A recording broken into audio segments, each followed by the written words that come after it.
번째 시간 시작하겠습니다. 자, 대능원, 이게 대능원이죠. 대능원, 이게 노소동고분, 노동동고분 대능원이고, 요게 치마청이요. 이게 대능이고, 이게 치마청이고, 그 다음에 대능원 중에서 가장 큰 무덤이 뭔가 하면요, 요게 황남대총입니다. 여기 제일 커요. 대능원 중에서. 예. 자, 여기 황남대총이 이렇게 생겼거든요. 이렇게 생겼는데, 아까도 말씀드렸듯이 돌무지 덧널 무덤은 그 안에 시신이 하나만 있다 그랬죠? 하나만 있어요. 그런데 이렇게 표지박처럼 이렇게 생기면은 여기는 시신이 몇이 묻혀있는가 하면 둘 묻혀있습니다. 여기에 이제 먼저 대체로 왕이 먼저 죽으니까 왕이 죽으면 이렇게 해서 왕 무덤 쓰고, 그 다음 왕비가 나중에 죽었어요. 왕비가 나중에 죽으면은 여기다가 왕비를 무덤을 쓰고 이렇게 흙을 다시 덮어버려요. 그래서 이런 형태, 표지박 형태의 무덤이 나오면은 이 무덤 안에는 시신이 두 구가 있습니다. 황남대총은 그러니까 시신이 두 구가 있어요. 근데 대체로 이제 황남대총에 북분하고 남분이 있는데 두 개니까, 그죠? 자, 북분은 417년으로 추정되고 남분은 402년으로 추정되는데, 요 남분 안에는 되게 부장품이 남자용 부장품이 나왔습니다. 그러니까 여기는 남자 왕일 가능성이 많아요. 그 다음에 북분의 경우에는 여기 부장품이 여자용 부장품이 많이 나왔어요. 많이 나왔는데 문제는 금관이 여기서 나왔는데, 금관이 어디서 나왔는가 하는 문제인데요, 남자 왕에서 나온 게 아니고 여자 왕비 쪽에서 금관이 나왔습니다. 자, 그 다음 여기는 금관이 안 나왔어요. 안 나오고 청동관이 나왔습니다. 그 다음에 여기에 부장품을 비교해 보면은 여기는 여기보다 많이 떨어져요. 품격이 떨어져. 여기는 품격이 굉장히 좋아요. 그러니까 여기 가만 보니까 왕이고 왕비라고 한다면은 누가 더 존중받았어요? 왕비가 존중받는데, 왕비가 존중받으려면은 왕이 뭘 해야 돼요? 대릴사위. 대릴사위니까 대릴사위로 들어온 사람이 누군가 하면은 누구요? 내무랑과 보반부인. 내무랑과 보반부인. 보반부인이고 내무랑이 되는 거거든요. 거기 이제 부인대, 북분 왕비 무덤에서 여기에 부인대라고 하는 글자가 새겨진 게 나왔어요. 그러면 여기서도 알 수 있는 게 뭔가 하면은, 이 부자라고 하는 것은 지음이 부자가 아니고 지압이 부자이기 때문에 원래 남자 무덤에서 나와야 되는 게 정상인데, 여자 무덤에서 나왔던 것은 신라 시대의 한문의 경우에는 이 부자도 지음이 부자로 썼다는 겁니다. 그죠? 아까 얘기했죠? 얘기했습니다. 황남대총의 장신구들인데요. 자, 이게 황남대총에서, 이게 황남대총의 장신구들인데, 여기도 마찬가지로 여자는 금관이요, 남자는 이 금관이 아니에요. 금동관입니다. 품격이 떨어져요. 그 다음에 여기에 팔찌, 그 다음에 가슴걸이, 그 다음 허리띠 등등 전부 다 금으로 된 것들이 거의 다가 나왔습니다. 나왔죠? 네. 마구류 중에서도, 이거는 물론 황남대총에서 나온 건 아니지만 여기 마구류 중에 안교란 게 있어요. 요걸 안교라 그래요. 안교인데 이게 이제 말탈 때 이게 필요하죠.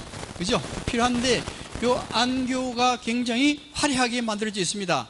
얼마나 화려하게 만들어지는가 하면 여기 보면 요 부분인데요. 요 부분 안에 뭐가 들어있는가 하면 비단벌레 날개가 쫙 들어있어요. 비단벌레가 몇천 마리 들었겠죠. 그죠?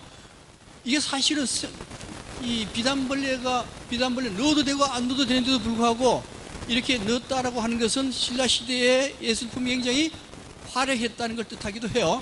이게 안교에 이게 요 안에 비단벌레가 다 들어가 있는데, 비단벌레는 이렇게 생겼어요. 이렇게. 예. 요 날개를 뜯어가지고 이 안에다 다 집어넣은 거예요, 이게. 그 다음에 장식보급 문제입니다. 이것도 물론 미추왕릉 지구에서, 그 대능원 지구에서 발굴된 건데, 요게 장식 보검인데 크기는 그렇게 얼마 안 커요. 안 큰데 한 40cm 되려나? 근데 요거는 보검이 아니고 보검집이요. 집이고, 보검은 이게 쇠로 되어 있으니까 녹아서 다 없어져 버렸어요. 없어지고 칼집만 남은 겁니다.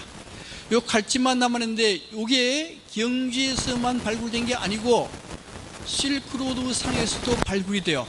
실크로드 상에서도 쿠차에 가면은 여기에 벽화가 있는데요. 요 벽화거든요. 요 벽화에 여기 보면은 여기 칼을 이렇게 차고 있어요. 칼을 찬 뒤 칼집이거든, 그죠?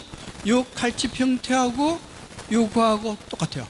그러니까 미추왕릉 지구에도 이런 게 나오고, 카자흐스탄 실크로드, 이거는 이제 실크로드고, 요거고, 여기서 나온 거고, 쿠차에서 나온 거고, 요거는 카자흐스탄 저쪽에서 나온 게 또 이런 게 또 있어요. 그러니까 신라에서 발굴된 이 장식 보검이라고 하는 것은 저쪽에 중동 지역 그쪽에서 이 경로를 통해서 신라까지 전달됐다는 그 증명이 되는 그 유물이 바로 이 장식 보검이 되는 겁니다. 그 다음에 미추왕릉 지구 중에 또 이게 토장식 항아리가 나왔어요. 항아리가 나오는데 여기 높이가 34cm밖에 안 되는데, 원래 나올 때는 이게 좀 깨져서 나왔는데 다시 복원한 겁니다. 나오는데 보면 여기에 온갖 게 다 붙어 있어요. 보면은 여기에 뱀이 있고, 요거는 개구리가 있고, 여기는 임신한 여자가 검은고를 타고 있고, 그 다음에 여기는 새들이 있고, 이 여자, 이건 여자거든요. 여자가 홀랑벗고 엎드려져 있고, 여기는 남자가 성기를 세우고 이렇게 딱 있는 거예요. 자, 이런 그림들이 다 그려져 있습니다. 있는데 이게 뭘 상징하는가 하는 문제인데요. 자, 이렇게 여기 뱀이 개구리를 잡아먹으려고 하고, 거북이가 있고, 그 다음에 검은 거 타고, 그 다음에 여기도 마찬가지로 이게 이제 여자이고, 여기는 남자가 성기를 세우고 있거든요. 있는데 요 여자를 만들 때도 여기는 조금 이렇게 이제 거실거실한데, 엉덩이 부분만은 아주 고운 이게 그걸 해가지고 매끈하게 만든 요 부분이고, 그 다음에 여기 얼굴인데요. 얼굴 모습 보면은 오로지 선 두 개만 딱 끝났어요. 두 개만 딱 끝나는데 이 얼굴 모습 보고 우리는 이 여자가 원하는 바를 읽을 수 있습니다. 지금 뭐라고 얘기하고 있어요? 나 지금 바빠. 그 얘기입니다. 이 선 두 개 가지고 그렇게 표현한 거예요. 이제 이런 모습들을 만들어 놨는데, 먼저 이게 뭘 상징하는가 하는 문제들입니다. 여러 가지 설이 있는데요. 먼저 이 항아리는 뭐 하는 항아리인가 하면은 곡식을 저장하는 항아리입니다. 곡식을 저장할 때 그 곡식이라고 하는 것은 죽음을 상징해요. 그죠? 예, 일단 나무가 죽어서 곡식이 되고, 마치 곡식을 저장하는 것은 무덤 속에 시신을 저장하는 것과 같은 의미를 가지고 있습니다.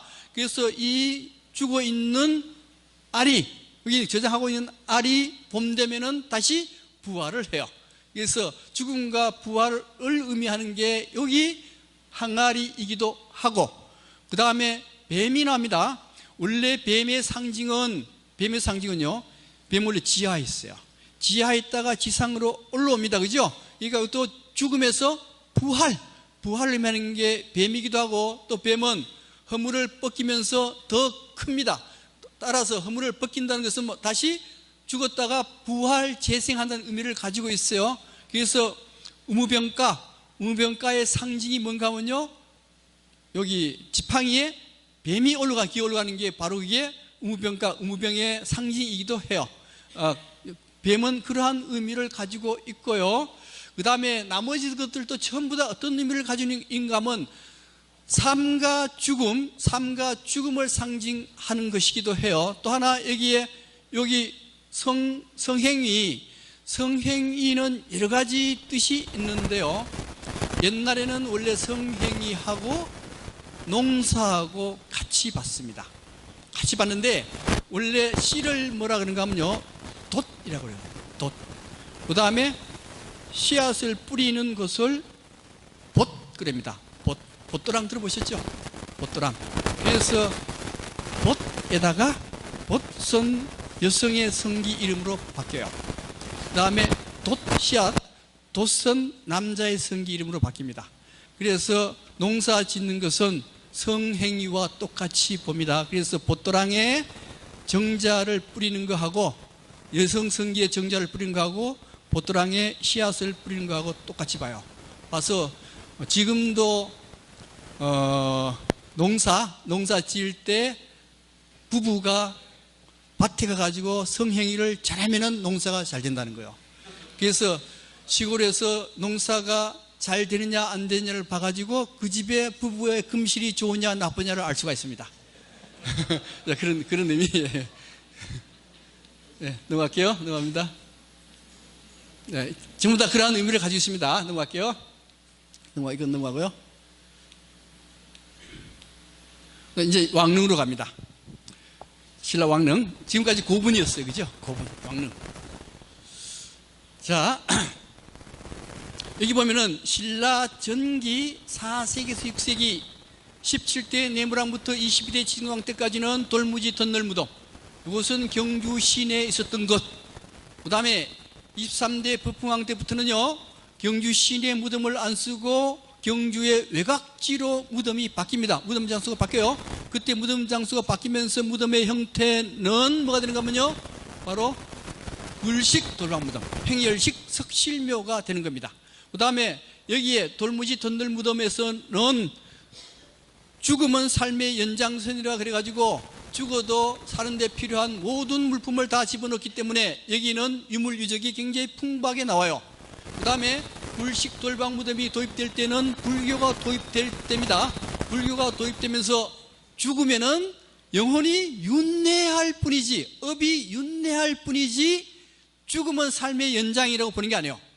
그러니까 거기에 삶에 필요한 유물유적을 넣을 필요가 있습니까? 없습니까? 없습니다. 없기 때문에 횡열식 석실묘 여기에서는 유물유적이 별로 없어요.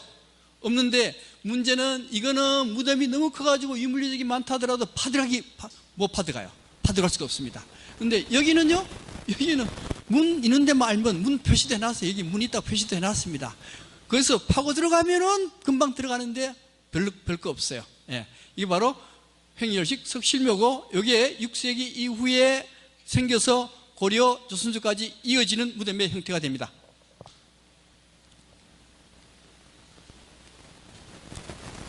넘어가고요. 그다음 신라왕릉. 신라왕은 몇 명입니까? 56명. 56명인데 화장한 왕이 몇 명인가 하면 8명. 그 다음에 또 잘 모르는 왕릉이 어딘지도 잘 몰라요. 몰라가지고 현재 56명의 왕릉 중에 왕릉이라고 칭해지는 것은 38개의 왕릉이 있습니다. 38개의 왕릉이 있는데 그 중에서 36개는 경주에 있고 하나는 연천에 있어요. 연천에 있는 이 능은 누구의 능인가 하면 경순왕. 경순왕이 신라가 항복하고 난 뒤에 경순왕이 어디로 올라가는가 하면 개성으로 올라가요. 개성으로 올라가서 거기서 죽습니다. 죽으니까 경주에 무덤 쓰지 못하죠, 그죠? 그래서 그 가까운 연천에다 썼고, 경남 양산에 있는 것은 진덕이 왕릉이라고 하는데 확실치가 않습니다. 그래서 전체 38개 중에 36개는 경주, 나머지는 양산과 연천에 각각 있습니다. 자, 그 다음에 원래 능이 이제 누구 능인지 잘 몰라요. 그 이전에 여기 그 17세기 이전에는 왕릉이 있어도 김씨나 박씨나 석씨가 저 무덤은 내 선조 무덤이다라는 그런 생각을 안 해요. 안 하는데 17세기, 18세기는 뭘 만드는가 하면요, 족보를 만들어요. 족보를 만들 때 그 족보 안에 우리 선조의 능이 어디에 있다를 표시를 해야 돼요. 경주 김씨의 경우에 경주 김씨의 위로 올라가면 전부 다 왕들이잖아요. 왕들의 족보를 만드는데, 족보에서 만드는데 중요한 게 능이 어디 있다를 표시해야 됩니다. 표시를 하다 보니까 야, 이제 능을 좀 찾아야 되겠다. 그래서 능을 찾는데 어떻게 찾는가, 어떻게 결정하는가 하면은 이게 이제 라능 진안설이 나오는데, 라능 뭐 신라능의 진짜와 가짜의 설인데요. 요거 만들 때 어떻게 만드는가 하면은 1733년에 경주부윤, 경주김씨, 김시영이 박씨문제하고 타협을 해요. 어떻게 타협하는가 하면은 경주 남산 가보셨죠? 남산을 중심으로 서쪽은 박씨무덤, 남산 중심으로 동쪽은 김씨무덤, 이렇게 정해버린 거예요. 이게 정확하겠어요? 정확하지 않겠어요? 정확할 리가 없습니다. 그렇게 해서 정했어요. 예, 그렇게 기준했고, 그래서 18세기 이전에는 10개만 알아졌어요. 10개만. 근데 1730년 이후에는 박씨 왕릉이 6개가 생겼어요. 6개. 그러니까 김씨 왕릉이 11개가 또 새로 생겼는데 문제는 이 왕릉이 정확하지 않답니다. 또 석씨 왕릉도 문제가 돼요. 석씨 왕릉 문제되는데, 석씨는 그때까지 성씨로서 미미한 존재가 됐어요. 그래서 박씨하고 김씨는 다 차지했는데 석씨는 왕릉을 못 차지했어요. 그래서 우리도 안 되겠다. 석씨 쪽에서 우리도 최소한도 탈해 왕릉 정도 하나는 찾아야 되겠다. 탈해 왕이 어딘가 하면요, 양정구에 있다 그랬거든요. 성의 북쪽에 양정구에 있는데, 성의 북쪽을 딱 보니까 능이 딱 하나 있어요. 어디 있는가 하면 지금 탈해 왕릉 가보셨죠? 표암 옆에 있는 탈해 왕릉 조그마한 왕릉이 하나 있어요. 능이 하나 있어가지고 석씨가 이게 탈해 왕릉이다 라고 정해가지고 만날 열심히 제사 지냈습니다. 제사 지냈는데 어느 날 그 능이 도굴을 당했어요. 도굴을 당했는데, 도굴을 당했을 때 가보니까 그 능의 형태가 횡열식 석실묘, 그러니까 굴식 돌방무덤인데, 굴식 돌방무덤은 언제부터 나는가 하면 6세기부터 나는 거예요. 탈해왕은 언제 사람인가 하면 1세기에서 2세기 사람이에요. 이게 안 맞잖아요, 그죠? 안 맞는데다 뭐 열심히 제사를 지냈는데 바꾸려 하니까 못 바뀌죠. 이런가 하면 얼마나 이렇게 해서 석씨 왕릉 하나 찾았는데 못 바꿔요. 그래서 뭐라고 얘기를 하는가 하면은, 원래 옛날에는 목관으로 묘를 썼는데 6세기 돼가지고 행열식 석실묘로 바꿨다. 이렇게 해가지고 계속 제사 지내고 있습니다. 지금 이렇게 38개의 왕릉이 있는데요. 이게 무덤에 묻힌 사람하고, 그 다음에 여기 편말 세워놨거든요. 편말 세운 거하고 일치되는 게 도대체 몇 개나 되는가 하는 문제입니다. 정확히 맞는 건 하나요. 태종 무열왕릉 정확히 맞습니다. 그거는 편말을 하고 딱 맞아요. 그 다음에 또 하나 맞는 거는 안강에 있는 흥덕왕, 그 다음에 원성왕릉, 그 다음에 성덕왕릉, 그 다음에 선덕이왕릉, 그 다음에 선덕왕, 선덕이 둘이요. 선덕이 둘입니다. 그래서 그 정도 6개 정도는 대체로 맞다라고 봐줘요. 나머지는 거의 다가 틀린다 이렇게 보시면 됩니다. 예. 이제 경주 남산 서쪽에 가면은 이제 박씨들 무덤이 많아요. 박씨들 무덤이 많은데 이거는 지마 왕릉이요, 이거는 아달라 왕릉이거든요. 그래서 이게 이제 성을 붙이면 이제 어떤 왕이 되는가 하면 박지마 왕, 요거는 박아달라 왕 이래 됩니다. 다음에 김씨왕릉은 석씨왕릉은 대충 뭐 이게 아무것도 없어요. 이런 거밖에 없어. 이 박씨왕릉. 근데 김씨왕릉은 힘이 있었잖아, 그죠? 경주 힘이 세거든요. 그러니까 종을 다 차지했어요. 그래서 이게 무슨 왕릉이요? 이게 시문왕릉으로 되어 있어요. 왕릉인데 실제 시문왕릉이 아니고 이거는 효수왕릉입니다. 이렇게. 자, 그 다음에 신라왕릉의 전기입니다. 6세기까지는 뭐라 했어요? 돌무지, 덧널무덤. 그 이후는 굴식 돌방무덤이 되는데, 신라왕릉이 완성되는 게 언제부터 완성되는가 하면요, 33대 성도왕 때부터 42대 흥덕왕 사이, 요 사이에 독창적인 신라왕릉이 완성이 돼요. 그 중간 23대 법궁왕 때부터 32대 효수왕 때까지는 가도기 때 왕릉이 되는 겁니다. 그 다음에 가도기 때 왕릉 지나고 난 뒤에 33대 성덕왕, 성덕왕릉 때 독창적인 능묘 제도가 완성이 돼요. 자, 33대 성도왕 때부터 42대 흥도왕 때까지인데 요때 반영된 사상이 왕직불 사상이 반영이 돼요. 왕직불 사상이 반영되면서 난간석과 12지석이 만들어지는데 그거에 대해서는 조금 이따가 말씀드리고요.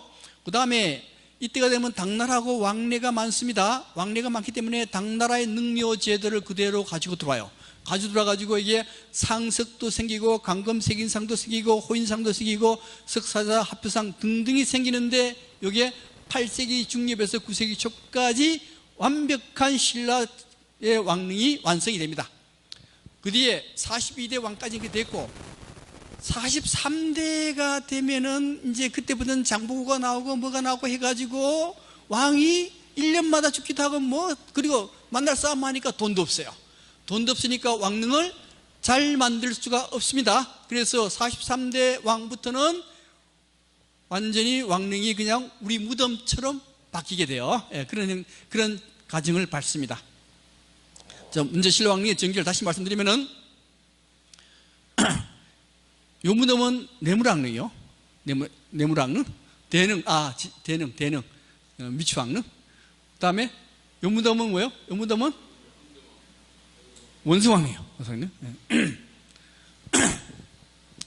그래서 이제 22대 지증왕 때까지 돌무지 덧늘 무덤으로 되다가 그 다음 23대 왕 법흥왕 때부터는 경주 시내 능을 안 쓰고 서쪽으로 능을 써요. 그래서 법흥왕은 이쪽이 있고 그 다음에 요 왕릉이 누구요? 태종 무열왕릉. 태종 무열왕릉이고 여기는 고분이고 고분이 이어져가지고 누구 왕릉인지 정확히 알지는 못합니다. 단지 뭐 법흥왕이다 무슨 왕이다 무슨 왕이다라고 설은 많아요. 근데 정확한 것은 요거 29대 태종 무열왕은 100% 정확해요. 그 다음에 왕릉 구조 중에서 호석 구조입니다.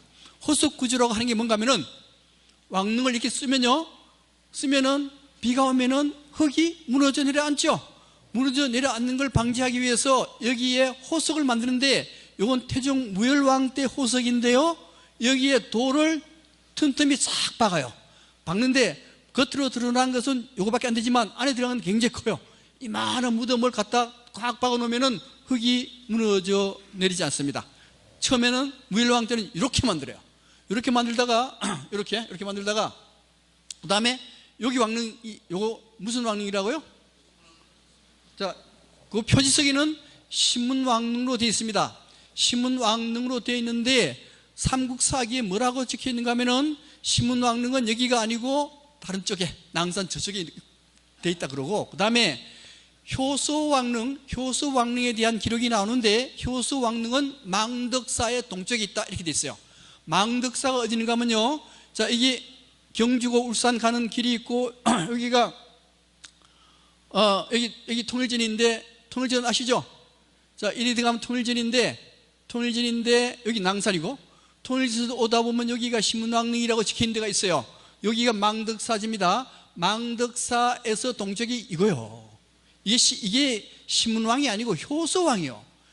자, 신문왕은 31대 신문왕. 자, 다시 29대 태종 무열왕 봤죠? 30대 문무왕은 무덤이 어디 있어요? 없고 대왕암 바다 뿌려서 대왕암 없고 그 다음에 31대가 효소왕이에요. 신문왕이고요. 신문왕릉은 어디 있는가 하면 낭산 부근 낭산에서 선도왕에서 경주 쪽으로 가면은 그 탑이 하나 있는데 거기에 무덤을 썼어요. 무덤 쓰고 거기에 12지가 다 있었는데 그 12지를 발굴해서 좀 아름답게 했으면 좋겠는데 경주 사람이 번거롭고 귀찮아. 그러니까 그걸 땅에다 묻어버렸습니다. 지금 안 보여요. 그리고 여기에 그 다음에 신문왕의 아들이 누군가 하면요, 효소왕이요. 신문왕의 아들이 효소왕인데 효소왕의 왕릉이 망덕사의 동쪽에 있기 때문에 요 능은 효소왕릉이 됩니다. 효소왕릉이 되는데 아까 태종무열왕릉은 여기 29대 태종무열왕릉은 여기에 호석이 그냥 돌 툭툭 박아놨는데 효소왕릉이 딱 되면은 호석이 아주 깨끗하게 정리가 잘 됐어요. 그죠? 이렇게 바뀝니다. 자, 그리고 난 뒤에 성도왕이 됐습니다. 자, 효소왕이 성도왕이 쿠데타를 일으켜서 자기 형인 효소왕을 죽여버리고 지가 왕이 됐습니다. 지가 왕이 돼가지고 그 다음에 성도왕이 죽었어요. 성도왕이 죽고 난 뒤에 성도왕의 아들이 누군가 하면 34대 효성왕, 효성왕이 무덤을 이렇게 써줬습니다. 대충 무덤을 써줬어요. 이렇게 무덤을 써줬는데 이렇게 무덤 쓰고 호석은 이렇게 신무왕처럼 효성왕처럼 이렇게 했어요. 요거는 여기 12지인데요. 요거하고 요거 난관은 없었습니다. 효성왕이 만들 때는. 근데 효성왕이 죽었습니다. 죽고 난 뒤에 효성왕의 동생인 경덕왕이 왕위에 올라요. 경덕왕이 왕위에 오르면서 자기 아버지인 성덕왕의 왕릉을 손을 봅니다. 손을 보는데 어떻게 손을 보는가 하면은 여기에 손을 볼 때 여기 12지를 세우고 난간을 둘러요. 난간을 둘러서 회랑을 만드는데 이게 능을 만들고 난 뒤에 12지를 세우고 회랑을 돌려가지고 여기 사람 다니기 불편해. 그래도 이게 경덕왕이 자기 아버지 성당을 위해서 이런 가도기적인 호석과 회랑을 만들어줍니다. 그 다음에 이게 38대 원성왕이 되면은 아주 잘 만들죠. 그죠? 여기 12지도 딱 붙이고 호석도 아주 깨끗하게 하고 난간도 둘리고 회랑도 쫙 둘러요. 이게 38대 원성왕 때 만들어집니다. 이게 원성왕릉이죠. 그래서 왕릉 중에 최고의 왕릉은 원성왕릉하고 그 다음에 안강이는 흥덕왕릉이요. 흥덕왕릉이 어떻게 보면은 원성왕릉보다 더 아름답습니다. 가까우니까 한번 꼭 가보셔야 돼요. 이 흥덕왕릉이요. 근데 자, 문제는 요 구조입니다. 요 구조. 요 구조인데 왜 이런 구조를 만들었는가 하는 문제요. 이런 구조는요 전 세계적으로 없어요. 없고 오로지 신라에서 처음 만드는 구조입니다. 만드는 구조고 요 구조가 고려로 이어집니다. 고려로 이어지고 조선조의 왕릉으로까지 이어지는 요 구조. 요 구조는 왜 만들어졌는가 하는 문제요. 왜 만들어졌는가 하면은 자, 35대 경도왕이 됐습니다. 35대 경도왕이 되면요 신라 시대에 돈이 제일 많아요. 돈이 제일 많은데 문제는 정신 문제입니다. 정신은 이미 썩어가기 시작해요. 썩어가기 시작하니까 귀족들이 권력을 탐내요. 탐내니까 성도왕이 이거 안 되겠다, 왕권을 강화해야 되겠다 해서 왕권 강화 정책을 탁습니다. 왕권 강화 정책 중에 첫 번째가 뭔가 하면요 중국의 왕권이 강하니까 중국식으로 따라야 되겠다 그래가지고 지명이나 사람 이름을 전부 다 한문식으로 바꿉니다. 지금 우리나라 이름이 전부 다 중국식 이름이죠. 뭐 이 누구누구, 김 누구누구 하는 게 중국과 똑같아요. 원래 경도왕 이전에는 절대 그런 일은 아닙니다. 경도왕이 다 그렇게 고쳐버렸어요. 그 다음에 지명 이름도 전부 다 중국 지명 이름하고 똑같아요. 그 이유가 뭔가 하면 왕권 강화 정책을 쓰기 위해서 중국식으로 했던 겁니다. 그 다음에 그리고 난 뒤에 또 하나는 뭔가 하면 중국의 왕들은 거기다가 왕즉불 사상을 만들어내요. 그럼 그게 뭔가 하면 왕이 곧 부처다라는 겁니다. 이걸 경도왕이 탁 가져와요. 와가지고 왕이 곧 부처다는 사상을 탁 내세워요. 왕이 부처면은 왕은 부처니까 잘못하는 거 없죠. 왕의 말은 하나님의 말씀과 똑같은 거예요. 그러니까 귀족들도 하나님 말씀을 잘 들을 거 아니에요. 요 사상이 왕즉불 사상, 왕은 곧 부처다는 사상입니다. 왕이 곧 부처니까 부처처럼 모든 걸 다 만들어야 돼요. 부처처럼 만들어 그러면은 자기 아버지 무덤도 누구의 무덤으로 만들어야 되는가 하면요 부처의 무덤으로 만들어야 되는 거예요. 부처의 무덤을 볼까요? 이게 인도에 있는 수투파 부처의 석가모니 부처의 무덤 형태입니다. 이게 BC 3세기 정도 만들어지는 건데요. 이 무덤 형태인데 이 안에는 뭐가 들어있는가 하면 석가모니의 사리가 들어있으니까 무덤이죠. 무덤이고 여기에 난간을 세우고 요 안으로 회랑을 만들어요. 그래서 사람들이 요 회랑 속으로 들어가 가지고 여기를 바퀴 세 바퀴 우요 삼잡하면서 석가모니한테 열심히 기도하도록 만들어 놓은 거거든. 그죠? 요 모양을 경덕왕이 자기 아버지인 성덕왕의 무덤에 그대로 적용시켜버립니다. 시켜가지고 이렇게 여기에 수투파에다가 호석을 만들고 그 다음에 난간석을 세우고 요 안에 회랑을 만들어가지고 요 안에 들어가가지고 바퀴를 돌면서 마치 성덕왕이 부처인 것처럼 경배하도록 만들어 놓은 거예요. 그래서 이게 바로 왕직불 사상을 구체적으로 실현한 형태의 무덤입니다.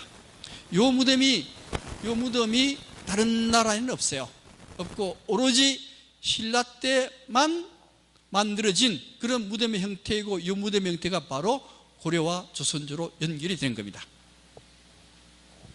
이제 다시 12호석 구조변천 보면은 이렇게 이게 아까 효수왕릉, 그 다음에 성덕왕릉, 그 다음에 이거는 김유신릉. 김유신릉도요 12지가 최고로 아름답습니다. 아름답고 잘 돼 있어요. 네. 넘어가고. 예. 자, 성덕왕릉 다시 한번 볼게요. 12지하고 그 다음에 난간호석, 난간과 호석이 처음 만들어진 왕릉은 성덕왕릉이 됩니다.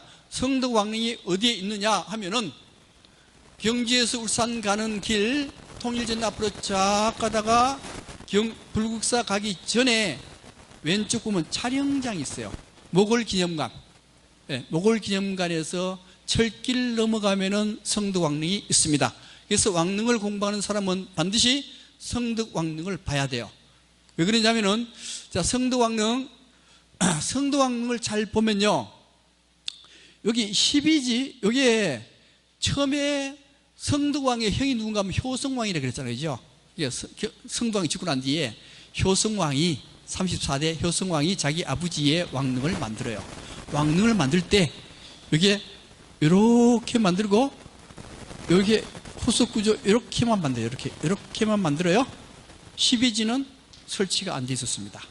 안 돼 있는데 이제 성덕왕 뒤를 이은 게 경덕왕이잖아요. 경덕왕이 왕권 강화 정책을 쓰기 위해서 드디어 여기에 난간석을 붙이고 회랑을 만들어요. 그때 회랑을 만듭니다. 만들고 12지를 세워요. 세우는데 원래 세우려고 그러면 여기 이 돌을 다 빼내고 세워야 돼요. 빼내고 세우는 게 귀찮죠? 귀찮거든. 귀찮으니까 있는 거 그대로 놔두고 12지를 세야 하는데, 요거는 중간쯤 들어가는데 요거 12지는 어디요? 기퉁에 처박혀 버렸잖아. 처음부터 만들면 이렇게 안 만들어요. 중간에 만들기 때문에 이렇게 만드는 거예요, 이게. 그래서 이 성덕왕은 1차로 34대 성덕왕이 효성왕이 만들고 2차로 경두왕이 완성시켰다. 완성시킨 이유는 뭐냐? 경두왕이 왕직불 사상을 실현한 왕이거든요. 네. 그 다음에 성물, 12지하고 회랑 관계는 그래 됐고, 성물, 무덤에 돌을 많이 갖다 이제 설치를 하죠. 보면 이게 성덕왕릉이 처음 이제 완성되는 건데요. 여기에 무덤이 있고, 여기에 석인상이 2개가 딱 있습니다. 석인상이 2개가 있고, 그 다음에 석사자가 4마리가 여기에 있어요. 그 다음에 여기에는 능비가 있습니다. 그 다음에 여기는 상석이 빠져있는데 상석이 있고, 여기에 통일신라의 전형적인 무덤의 성물 구조요. 다시 한번요. 여기에 능비가 있고, 석사자가 4마리가 있고, 그 다음에 여기 상석이 있고, 그 다음에 여기는 성무인 석인상이 2개가 있고, 그 다음에 여기가 12지가 있고 회랑이 있고. 자, 이게 성덕왕 때 처음 만들어지는 겁니다. 이건 어디서 본따느냐? 어디서 본따는가 하면 서안 부근에 건능이 있는데, 아까 말씀드렸던 고정과 축제무의 합장능이요, 산입니다. 산에 들어왔었어요. 이게 쓰고, 그 다음에 이 길가에 석인상이 엄청나게 많습니다. 그 다음에 사자도 이렇게 4마리 사자가 이렇게 있고, 비도 여기 있고. 이걸 본따 가지고 좀 적게, 당나라 눈치도 봐야 되니까 좀 적게 이렇게 만드는 거예요. 네. 근데 이제 처음에 능비를 세운 왕은 능비를 처음 세운 왕릉은 어딘가 하면요, 태종 무열왕릉 29대 태종 무열왕릉에, 이게 태종 무열왕릉이고 여기에 상석을 세우고 능비를 여기 세워요. 최초로 능비를 세운 왕은 태종 무열왕. 여기 안에 있죠. 안에 있는데 요거거든요. 요건데 요거는 비석 받침이고, 요거는 이수 비석 머리입니다. 중간에 비석이 원래 이렇게 있어야 돼요. 있어야 되는데 비석이 없어버렸습니다. 근데 경주에는 원래 비석이 엄청나게 많아요. 엄청나게 많고 이 비석의 글씨가 최고의 명작품이요. 명작품이다 보니까 조선조의 한양에 있는 높은 분들이 경주 사람들 보고 만날 뭘 부탁하는가 하면 탁본해서 보내라고 부탁을 해요. 탁본해서 보내라 그러는데 있는데도 탁본해서 안 해서 보내면 혼납니다. 그죠? 그러니까 어떻게 해요? 깨버려요. 깨버리면은 탁본할 일이 없습니다. 그래서요, 경주에 있는 많은 비석이 있었는데 다 깨져서 없어져 버렸어요. 예. 그래서 이것도 마찬가지로 비석이 깨져서 없어졌습니다. 없었는데요. 자, 이게 거북이고, 이건 뭐예요? 여기 용입니까? 이묵입니까? 이수가 이게 이묵이 있답니다. 이묵이요. 용은 이미 용돼가지고 게을러요. 그죠? 용될 일이 없잖아. 근데 이묵이는 용되려고 이렇게 막 지랄 발광해. 그러니까 이묵이가 힘이 훨씬 더 좋아요. 그래서 이묵이를 여기다 주각하는 거예요. 근데 문제는 이게 어떤 의미를 가지고 있는가 하는 문제인데요. 죽음을 간장하는 신은 북쪽에 있는 뭡니까? 현무가 죽음을 간장하는 신입니다. 신인데 우리 현무 그림 보셨죠? 현무 그림 나오나? 이게 현무인데요. 이 현무는 어떻게 되어 있는가 하면은 여기에 거북이가 있습니다. 자, 이 거북이가 있는데 거북이는 등가죽과 배가죽하고 배가 같이 붙어 있어요. 붙어 있는 걸 뭐라고 하면 카오스 혼란의 상태, 그런 탄생하기 이전의 상태이고, 그 다음에 여기 뭐가 붙은 뱀이 붙어 있습니다. 이무기가 있는데 뱀은 뭐라 그랬어요? 죽음에서 부활하는 게 뱀이라고 했습니다. 그죠? 뱀은 땅 속에 있다가 땅 밖으로 나오기도 하고, 뱀의 껍질 벗기면은 뱀이 더 잘 크고, 그래서 재생부활의 상징이 뱀이거든요. 그래서 죽음에서 재생부활한다는 의미, 이것이 바로 현무가 되고, 이 현무가 무덤에 비에 있는 것은 부활을 염원하는 그런 뜻을 내포하고 있다는 겁니다. 근데 이런 얘기를 어디서 들어본 일이 없죠? 왜요? 제가 만들었으니까. 그러니까 100% 믿으면 안 돼요.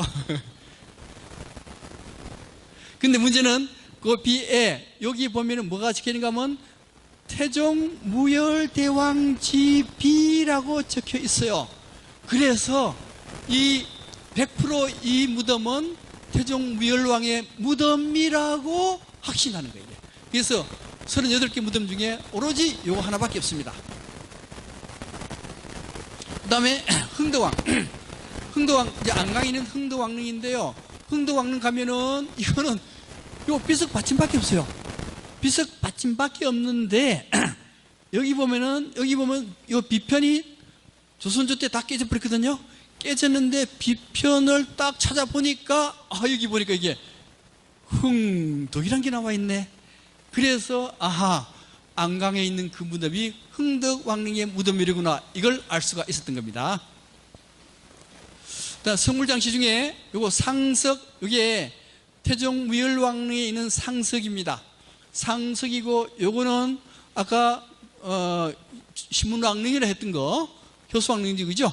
효수왕릉인데 요 태종 무열왕릉은 29대이고 효수왕은 32대입니다. 그 사이에 상석이 좀 발전했어요. 그리고 33대 성당이 되면은 완전히 상석이 완벽하게 이루어졌습니다.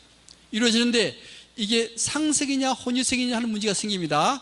이 제사를 지내면 상석이고 제사 안 지내면 혼유석이요. 근데 신라 왕릉에서는 여기서 제사를 지냈다고 보거든요.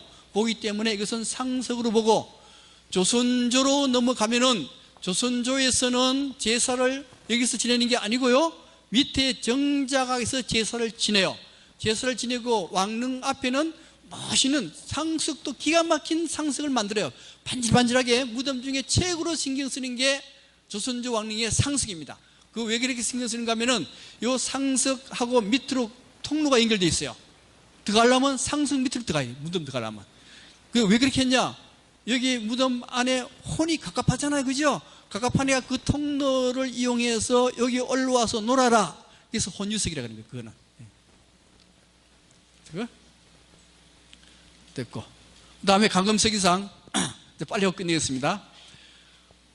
저희 강금석인상, 이거는 호인상이라 그러고, 이거는 강금석인상이라고 하는데요.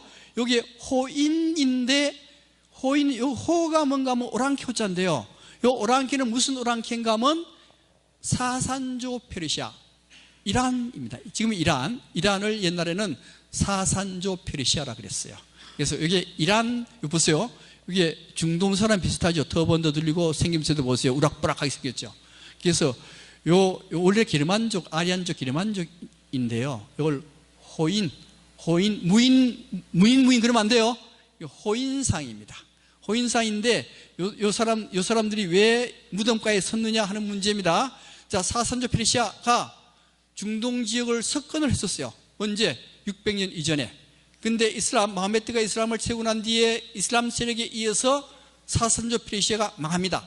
망하고 난 뒤에 600년대 말쯤 되면은 사산조 페르시아 사람이 실크로드를 통해서 중국으로 도망해 들어와요. 중국에서 도망해 들어오는데 750년경에 알록산에 난이 일어납니다. 알록산 난이 일어났을 때 사산조 페르시아 사람들이 등치도 크고 힘도 좋잖아요. 그죠? 싸움을 잘해요. 그래서 큰 공을 세웁니다. 큰 공을 세우니까 이걸 본 사람들이 야, 살아서도 저렇게 나라를 잘 지키니 죽어서도 죽은 사람 신을 잘 지킬 것이다. 그래서 무덤에 세워놨다 하는 설입니다. 자, 그 다음에 요 사람 원수왕릉 보면은 이게 호인상이고 요 사람이 뭔가 하면 강금색인상이요. 흥두왕릉은 여기에 호인상이고 이게 강금색인상이거든요. 예, 흥두왕이 강금색인상입니다. 자, 흥두왕의 호인상, 강금색인상. 자, 이게 호인상, 이게 강금색인상인데 흥두왕릉의 강금색인상은 좀 희미해요. 그래서 이게 호인상인데 이게 사선조 페르시아 사람이고 이게 원성왕릉에 있는 얼굴 모습이요. 상입니다. 비슷하죠, 그죠? 비슷해요. 그 다음에 강금색인상, 옆에 있는 석인상 또 하나 있었죠. 그 강금색인상 모습이 이렇습니다. 이거는 계능에 있는 원성왕릉에 있는 강금색인상의 모습인데 요 모습하고 요게 위그르 왕자, 아까 베치크릭 석굴에서 독일 사람들이 떼갔던 그 벽화인데요. 요 벽화의 요 구렛나루 모습하고 요 구렛나루 모습하고 수염이 같다는 거예요. 같기 때문에 요 석인상은, 강금 석인상은 아마도 위구르 사람일 것이다 라고 보는 겁니다. 근데 위구르 사람은 어떤 특징을 가지고 있는가 하면요, 실크로드 상에 있어가지고 요 사람은, 위구르 사람은 중국어도 잘하고 인도 말도 잘하고 이란 말도 잘하고, 그 중에 대표적인 사람이 구마라 지바라는 사람 들어보셨죠? 구마라 지바는 400년도 사람의 실크로드의 쿠차란 나라에 살았는데, 쿠차에 살았는데 워낙 사람이 똑똑하니까 전진왕 부견이, 들어보셨죠? 전진왕 부견이 전쟁을 해가지고 구마라 지바를 잡아오다가 그만 전진이 망해버렸어요. 망해가지고 이제 구마라 지바가 양주에 오랫동안 살아요. 근데 양주에 있는 사람이 구마라 지바를 한테 여자를 10명 붙여줍니다. 10명 붙여주는데 구마라 지바가 10명하고 같이 잤겠습니까? 안 잤겠습니까? 한 여자도 안 빼놓고 다 잤어. 왜 그러냐? 여자한테 니 잠 못 자고 니 죽여버리겠다. 그러니까 구마라 지바가 안 잘 수가 없잖아요. 다 잤어요. 잔 이유가 뭐냐? 잔 이유가 뭔가 하면 구마라 지바가 이 뛰어난 사람이니 그 씨를 받기 위해서 그렇게 했던 겁니다. 그러니까 위구르족들, 실크로드 상에 있는 위구르족은 굉장히 뛰어나요. 지혜가 뛰어납니다. 그래서 이걸 신라 사람들은 잘 알고, 아, 위구르 사람들은 지혜가 뛰어나니 무덤에 세워놓으면 죽은 사람들도 지혜롭게 잘 방어해 줄 것이다. 아, 그렇게 해서 세워놨다. 이렇게 얘기를 합니다. 사자상입니다. 사자상인데 성두왕리의 사자상은 4군데 이렇게 있어요. 그 다음에 원성왕리의 사자상은 이렇게 여기 무덤이 있으면 무덤 4군데 있는 게 아니고 앞에 이렇게 4군데 있어요. 앞에. 예. 흥두왕릉 사자가 4군데 있고 이게 있는데 이 문제를 이해하고 갈게요. 원래 원성왕릉은 지금 원성왕릉이지 옛날에는 원성왕릉을 원성왕릉을 하지 않고 문무왕릉을 했었어요. 문무왕릉으로 했는데 왜 그런가 하면 여기에 수장이란 말이 나왔기 때문에 그래요. 문무왕릉 수장 해주기죠. 했는데 원성왕릉도 화장했어요. 화장하고 난 뒤에 다시 무덤을 썼습니다. 무덤을 썼는데 문제는 이 원성왕릉이 주위에는 물이 많이 나와요. 물이 많이 나오니까 무덤 밑바닥에 물이 흥건해요. 흥건해가지고 시신을 거기 둘 수가 없습니다. 없어가지고 관 안에다가 뼈를 관 안에 집어넣고 달아 올려 매달았어요. 그래서 매달아가지고 그걸 뭐라 하느냐? 궤능이라 그런 거예요. 매달 궤자에서 궤능이라 그럽니다. 궤능인데 문제는 아마도 원성왕릉 주위에도 석사자가 여기에 있었을 것이다. 여기에 있었을, 왜 그런가? 다 모든 능이 무덤에 석사자는 왕 주위에 있거든요. 능이 있을 것인데 여기에 물이 많이 나고 하니 이걸 개조할 필요가 생겼습니다. 개조하면서 이 석사자를 이쪽으로 옮겨버린 겁니다. 그렇게 생각하고 있습니다. 예. 됐죠? 석사자. 그다음 합표석. 능인 앞에 가면 이렇게 합표석이 두 개가 있어요. 합표석. 합표석은 뭔가 하면은 이 지역부터는 신의 영역, 삶의 영역이 아니고 죽음의 영역이라는 표시입니다. 다시 말씀드리면 절에 가면은 단간이 있죠. 단간 딱 서 있으면 여기서부터는 부처의 영역, 마찬가지로 합표석이 있으면 여기서부터는 죽은 자의 영역을 표시하는 게 합표석입니다. 자, 그 다음에 9세기 중엽 이후가 되면은 능이 이렇게 바뀌어요. 이렇게 바뀐 이유는 왜 그래요? 왕이 반란에 의해서 왕이 1, 2년 만에 다 죽어버리고 전쟁하니까 돈도 없고, 그래서 9세기 43대 왕부터는 무덤이 이런 형태로 바뀌게 되는 겁니다. 자, 이렇게 해서 신라의 고분과 왕릉에 대해서 말씀드렸는데, 다시 말씀드리면은 경주 시내에 있는 돌무지 덧널 무덤, 이게 중요하죠. 4세기, 6세기까지. 6세기 이후는 뭐요? 굴식 돌방 무덤. 굴식 돌방 무덤인데, 이 굴식 돌방 무덤의 가장 중요한 무덤이 흥덕왕릉하고 원성왕릉인데, 흥덕왕릉과 원성왕릉은 어디로 이어지는가 하면요, 고려로 이어집니다. 태조 왕건릉, 고려 공민왕릉으로 이어지고, 고려 공민왕릉이 다시 태조 이성계릉으로 이어져요. 그 이어지는데 그 이어진 출발점이 흥덕왕릉하고 원성왕릉이었습니다. 그래서 다음 시간에는 어떻게 이어지는가에 대해서 말씀드리겠습니다. 오늘 이걸로 끝내겠습니다. 감사합니다.